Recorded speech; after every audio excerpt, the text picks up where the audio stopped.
Hi everyone! Are you scared of eating raw fish? Or you love fish but crave for new flavors? Or you just simply enjoy both sweets and sushi? Today is your lucky day. I am going to show you how to make sushi desserts. The list of all the ingredients will be in the description box below. Let's begin. For the sushi sashimi parts, we will be making two types of doughs.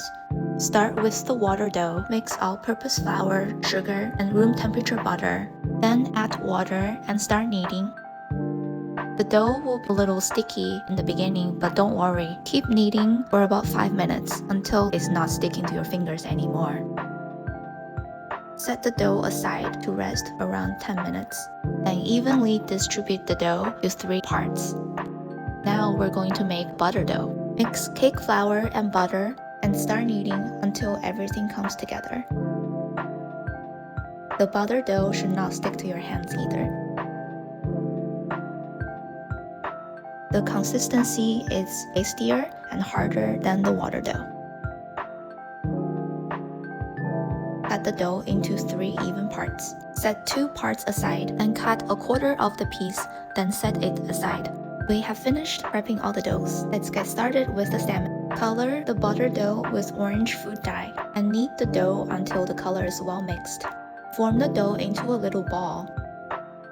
Take out the water dough. Flatten and stretch the water dough into a 5-inch circle. Place the butter dough in the center and start to wrap the water dough around like making a dumpling. Lightly pat the dough so the butter dough inside is evenly spreaded. Then start rolling the dough into a 9-inch flatbread. Trifold the dough, let it rest for around 10 minutes. After resting the dough, use the rolling pin to pat it lightly. Roll it out into an 8-inch flat dough. Find the center line of the dough. Fold both ends into the center line. And then fold it in half again. Let it rest for 10 more minutes. After resting, repeat the process again.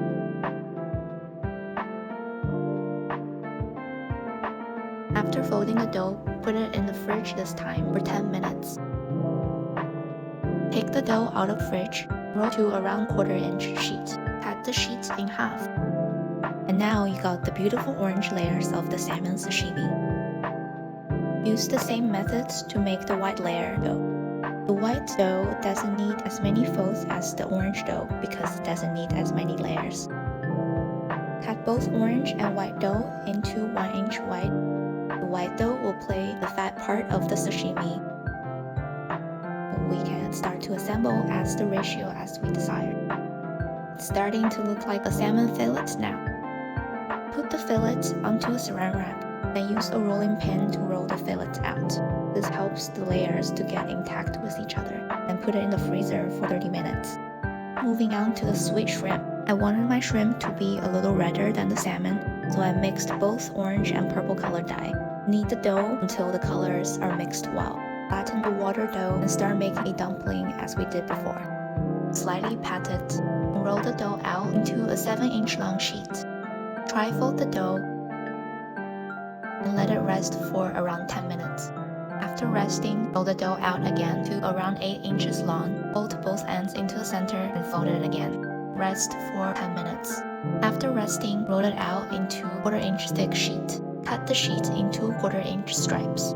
Turn inside of the stripes up and line them. Cut the fillets in quarter. Slice leftover white dough into thin stripes. Sandwich between shrimp skins. Roll with a rolling pin, then use a sharp knife to cut into shrimp shapes. I wanted to experiment with different sizes, so I cut them into 3 big shrimps and 2 little shrimps. Get a sheet of saran wrap and transfer the shrimps onto the wrap. Wrap the edges really well, then put them in the fridge. Moving on to tamago. Hope you're not tired yet. Mix yellow color dye in the butter dough, then form the dough into a ball. Roll out the water dough into a 7-inch long sheet. Place the butter dough in the center of the water dough sheet and spread out until it's 1/3 of the sheet. Trifold water dough like a jacket. And make sure there are no seams around the edges. Let it rest for 10 minutes.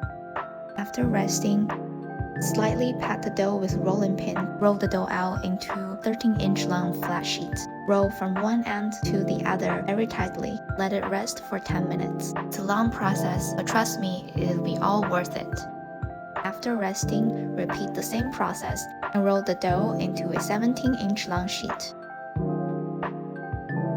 Then roll from one end to the other. I swear this is the last time you roll. This time, put it in the freezer and rest for 15 minutes. The purpose of the freezer is to harden the dough for easier cutting. Take out the dough when it's ready and cut them into 1/4-inch thick rounds. The swirl looks like a perfect blend of the egg white and egg yolk.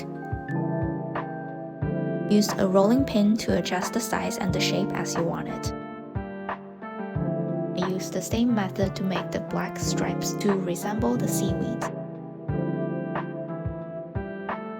Roll baking sheets into cylinders so it provides a curve. Place tomagos on the cylinder. And they're ready to bake. Now let's take out the salmon fillet from the freezer. Use a sharp knife to cut out the little ears on the edges.